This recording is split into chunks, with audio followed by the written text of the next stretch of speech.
وہ آ کر اس کے برابر بیٹھی۔ تاشفین نے بغیر کچھ کہے گاڑی آگے بڑھا دی۔ رش میں سے آہستہ اسپیڈ سے نکلنے کے بعد گاڑی فراٹے بھرنے لگی۔ وہ خاموشی سے اکتاتے ہوئے آ کر بولی، اگر میرے پہ غصہ آ رہا ہے تو اظہار کر لو، مگر یہ چپ کی بکر مارنے کی ضرورت نہیں۔ تاشفین نے ایک چٹتی سی نظر سے نوازا، جیسے اس کی موجودگی بھول چکا ہو۔ جا کہاں رہے ہیں؟ لنچ تو نہیں کیا ہوگا؟ تاشفین کے سوال کے جواب میں سوال پوچھنے پہ جگن نے آنکھیں گھمائیں۔ ایک آدمی کو اپنا پیچھا کرتے محسوس کرنے کے بعد بھوک کس کافر کو لگنی تھی؟ تاشفین نے گاڑی روکی اور باہر نکلتے ہوئے بولا، آ جاؤ لنچ کرتے ہیں۔ وہ خوشگوار حیرت کے ساتھ اس کی تقریر میں ایک ریسٹورنٹ میں داخل ہوئی۔ کھانا آرڈر کرنے کے بعد وہ پہلی دفعہ پوری طرح سے اس کی جانب متوجہ ہوا۔ تم نے مجھے فون کیوں نہیں کیا؟ وہ سنجیدگی سے اس کی نظروں میں دیکھتے ہوئے پوچھ رہا تھا، اور 2 سیکنڈ کے لیے جگن کو یاد نہ آیا کس بارے میں بات کر رہا ہے۔ کیا مطلب؟ میں سمجھی نہیں۔ اپنا ہینگ بیگ پیروں کے پاس فرش پہ رکھتے ہوئے وہ سوالیہ نظروں سے تاشفین کو دیکھ رہی تھی۔ آج کے واقعے کی بات کر رہا ہوں۔ تم نے فارس کو فون کیا تھا، مجھے کیوں نہیں کیا؟ جگن کی آنکھوں میں تجسس جاگا۔ کیا تم اس بات پہ ناراض ہو؟ وہ اپنی کرسی پہ ڈھیلے سے انداز میں پیچھے کو ٹیک لگا کر بیٹھا۔ میں ناراض نہیں ہوں، مگر جاننا چاہتا ہوں مجھے کال کیوں نہیں کی؟ جگن پلک چھپکائے بغیر اسے دیکھے جا رہی تھی۔ اٹکتے ہوئے بولی، میرے پاس فارس کا نمبر تھا، تم نے مجھے اپنا نمبر نہیں دیا ہوا ہے۔ اپنا موبائل دو۔ وہ آگے کو ہو کر بیٹھا۔ جگن نے جھک کر اپنے بیگ سے موبائل نکال کر اس کی جانب بڑھا دیا۔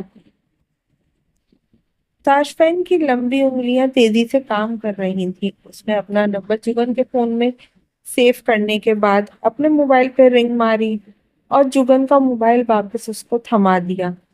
تاشفین کے چہرے پہ پھیلی سنجیدگی سے اس نے جو آخر کیا وہی کہہ دیا، سوری، میری وجہ سے تمہیں آفس سے یوں آنا پڑا، مگر سچ کہہ رہی ہوں میں پریشان ہو گئی تھی، اس لیے فارس کو فون کیا۔ تاشفین کا فون ابھی بھی اس کے ہاتھ میں پکڑا ہوا تھا، جس پر نمبر ملانے کے بعد اس نے کان سے لگایا۔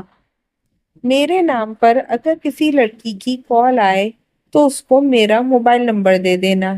وہ بات تو فون پہ کر رہا تھا، مگر نظریں جگن پہ ٹکی ہوئی تھی۔ پیغام دے کر کال کاٹ دی۔ میں آفس نہیں تھا، کسی سے ملنے کے لیے نکلا تھا، مگر ملاقات نہ ہو پائی کیونکہ عین وقت پر فارس کی کال آ گئی۔ اوہ، تم آج کے بعد اکیلی کہیں نہیں جاؤ گی؟ میں آج بھی اکیلی نہیں تھی، اور ایسے کرفیو کی کوئی ضرورت تو نہیں ہے۔ اگر میں نے منیر کو پہلے دیکھا ہوتا تو غلط فہمی نہ ہوتی۔